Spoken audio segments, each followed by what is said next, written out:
আমন্ত্রণ সংবাদ রাতে, সঙ্গে আছি আমি শারমিন নাসি। 2025-26 অর্থ বছরের জন্য 7,90,000 কোটি টাকার বাজেট ঘোষণা করেছে সরকার। নির্বাচিত সরকার না থাকায় সংসদের পরিবর্তে ভিটিভিতে এই বাজেট উপস্থাপন করেন অর্থ উপদেষ্টা ডক্টর সালেউদ্দিন আহমেদ, যেখানে প্রবৃদ্ধি লক্ষ্যমাত্রা 5.5% এবং মূল্যস্ফীতি 6.5%-এর মধ্যে রাখার আশা করছেন তিনি। এবার আকার কিছুটা কমলেও জুলাই অভ্যুত্থানের প্রত্যাশা পূরণে বৈষম্যহীন ও টেকসই অর্থনৈতিক ব্যবস্থা গড়ে তোলার প্রত্যয় জানান অর্থ উপদেষ্টা। আরও জানাচ্ছেন এম এ আজিম।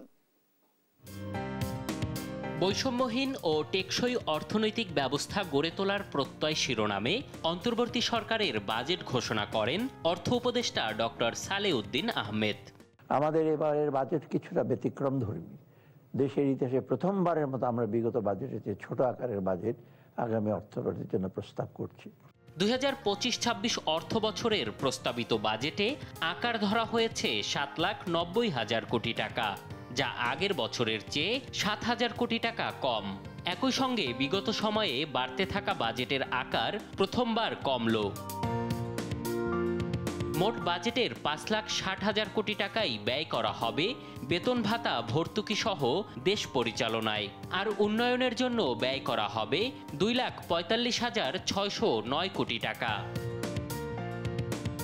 পরিচালন ব্যয়ের 5,60,000 কোটি টাকার মধ্যে আবর্তক ব্যয় ধরা হয়েছে 4,98,000 কোটি টাকা, আর অভ্যন্তরীণ ঋণের সুদ 1 লাখ কোটি টাকা ও বৈদেশিক ঋণের সুদ 22,000 কোটি টাকা।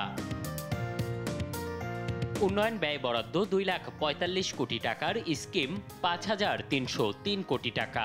এডিপি বহির্ভূত বিশেষ প্রকল্পে 7,751 কোটি, বার্ষিক উন্নয়ন কর্মসূচির জন্য 2,30,000 কোটি, কাজের বিনিময়ে খাদ্য কর্মসূচিতে 2,555 কোটি টাকা ধরা হয়েছে। খরচের 7,90,000 কোটি টাকার 5,64,000 কোটি টাকা আসবে রাজস্ব আদায় থেকে, যার মধ্যে জাতীয় রাজস্ব বোর্ড অন্তর্ভুক্ত কর 4,99,000 কোটি টাকা, এনবিআর বহির্ভূত কর 19,000 কোটি টাকা ও কর বহির্ভূত আয় 46,000 কোটি টাকা এবং বৈদেশিক অনুদান 5,000 কোটি টাকা ধরা হয়েছে। আয়ের পর বাজেটে ঘাটতি থাকছে 2,26,000 কোটি টাকা।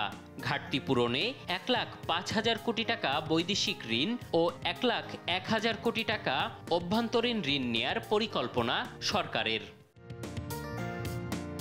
এবারের বাজেট সংসদে উপস্থাপন না হওয়ায় নাগরিকদের মতামত নেবে অর্থ মন্ত্রণালয়। মতামতের ভিত্তিতে চূড়ান্ত হওয়া বাজেট আগামী 23 জুনের পর যে কোনো দিন উপদেষ্টা পরিষদে অনুমোদন দেয়া হবে। পরে তা রাষ্ট্রপতির অধ্যাদেশ আকারে আগামী 1 জুলাই থেকে কার্যকর হবে। জুলাই অভ্যুত্থানের পর যে আশায় আমরা বুক বেঁধেছিলাম তা খুব শীঘ্রই আমরা পূরণ করতে সক্ষম হব ইনশাআল্লাহ। এম এ আজিম, দেশ টিভি, ঢাকা।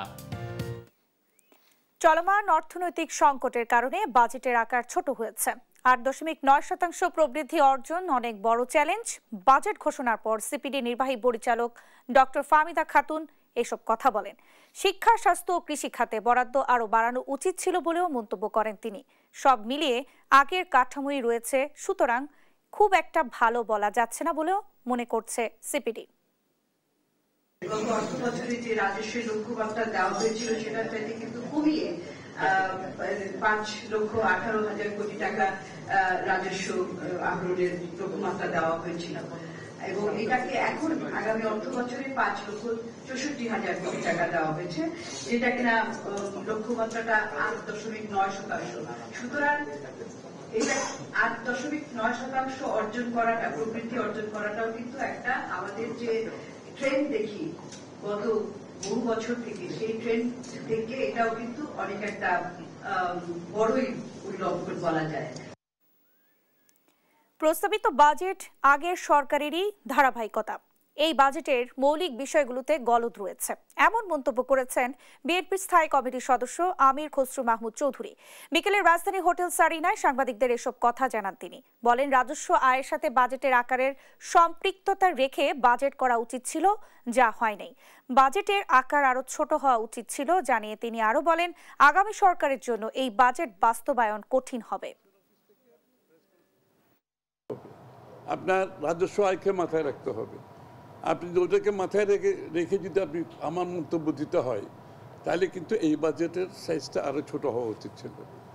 তাহলে এটা তো হাউস হোল্ডের মতো, আপনার গৃহস্থ একটা ইনকামের মতো, একই কথা, তো কোনো ডিফারেন্স তো নাই। সুতরাং সেই ক্ষেত্রে আমি মনে করি গুণগত দিক থেকে এই বাজেটে আমরা কোনো কিছু পরিবর্তন দেখিনি, শুধুমাত্র সংখ্যার সামান্য, কিন্তু ওই প্রিন্সিপাল কিন্তু একই রয়ে গেছে, যে ওদের যে কাঠামো কিন্তু একই রয়ে গেছে। সুতরাং এটা কিন্তু আগামী দিনের সরকারের জন্য খুব একটা সহজ কিছু হবে না। দেখছেন সংবাদ রাত। নির্বাচন কমিশনের উপর আস্থা না রাখতে পারায় নির্বাচন কমিশনের পুনর্গঠনের দাবি জানিয়েছে এনসিপি। সোমবার বিকেলে ফরেন সার্ভিস একাডেমিতে ঐক্যমত্য কমিশনের বৈঠক শেষে এই কথা বলেন এনসিপির আহ্বায়ক নাহিদ ইসলাম। এ সময় জুলাই সনদের আগে নির্বাচনের তারিখ ঘোষণা না করার আহ্বান জানান তিনি। বলেন, আগামী 30 কর্মদিবসের মধ্যে জুলাই ঘোষণাপত্র দিতে হবে। এ সময় বিএনপির স্থায়ী কমিটির সদস্য সালাউদ্দিন আহমেদ বলেন, বিএনপি সেই সংস্কারই গ্রহণ করবে যেটি দেশের বৃহত্তর স্বার্থের জন্য প্রয়োজন। অপরদিকে বাম রাজনৈতিক জোট 3 মাসের আলোচনার সারসংক্ষেপ চেয়ে ডিসেম্বরের আগেই নির্বাচনের সুনির্দিষ্ট তারিখ ঘোষণা করার আহ্বান জানিয়েছে অন্তর্বর্তী সরকারের প্রতি। আমাদের একটি সুষ্ঠু নির্বাচনের জন্য আমাদের সবচেয়ে গুরুত্বপূর্ণ বিষয় হচ্ছে নির্বাচনী ব্যবস্থার সংস্কার। নির্বাচন নিয়ে যত সংখ্যক আইন, নির্বাচন কমিশন সংক্রান্ত যে আইন, সেই আইনগুলো সংস্কার করে এই নির্বাচন কমিশন পুনর্গঠন করা। এবং নির্বাচন কমিশন এখন যে প্রক্রিয়া চলছে সেখানে আমরা আস্থা রাখতে পারছি না, নিরপেক্ষতা প্রশ্নবিদ্ধ হচ্ছে। এটি যাতে সরকার বিবেচনা নেয়। সব বিষয়ে একমত পোষণ করতে পারবো না, এটাই হচ্ছে বিউটি অব দ্য ডেমোক্রেসি। কিন্তু আমরা আলাপ আলোচনা করব, আমরা কোথাও কোথাও দ্বিমত পোষণ করব, কোথাও কোথাও হয়তো আমরা একমত হতে পারবো, কোথাও আমরা একমত হওয়ার কাছাকাছি আসতে পারবো। এইভাবেই একটা জাতীয় ঐক্যমত্য সৃষ্টি হবে। সিনহা মোহাম্মদ রাশেদ খান হত্যা মামলায় সাবেক ওসি প্রদীপ কুমার দাস ও এসআই লিয়াকত আলীর মৃত্যুদণ্ড বহাল রেখেছেন হাইকোর্ট। আর সাবেক এসআই নন্দদুলাল সহ 6 জনের যাবজ্জীবন কারাদণ্ড বহালের পাশাপাশি সব আসামিকে 50,000 টাকা করে জরিমানা করা হয়। রায় সন্তোষ জানিয়েছে মেজর সিনহার পরিবার। আর এই রায় ভবিষ্যতের জন্য শিক্ষণীয় হয়ে থাকবে বলে জানান অ্যাটর্নি জেনারেল। সাবিনা মজুমদারের রিপোর্ট।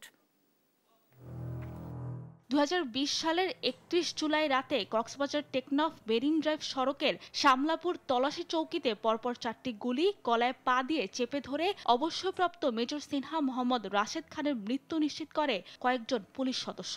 ওই ঘটনায় করা মামলার বিচার শেষে 2022 সালের 31 জানুয়ারি কক্সবাজার জেলা ও দায়রা জজ আদালত সাবেক ওসি প্রদীপ কুমার দাস ও এসআই লিয়াকতকে মৃত্যুদণ্ড, 6 জনকে যাবজ্জীবন কারাদণ্ড এবং 7 জনকে খালাস দিয়ে রায় দেন।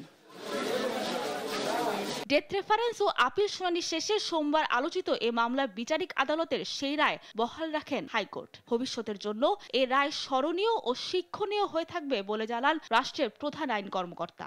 মেজর সিনহা তার জীবন দিয়ে আরও অগণিত মানুষের জীবন রক্ষা করে গেছে এই মানুষরূপী প্রদীপ সহ প্রদীপ লিয়াকতদের হাত থেকে। হাইকোর্টের রায়ে সন্তুষ্টি জানিয়ে দ্রুত আপিল নিষ্পত্তি শেষে রায় কার্যকরের দাবি জানান সিনহার বোন। আমাদের তো আরো সামনে যেতে হবে, আরো কিছু পথ যেতে হবে, অ্যাপিলের ডিভিশন আছে।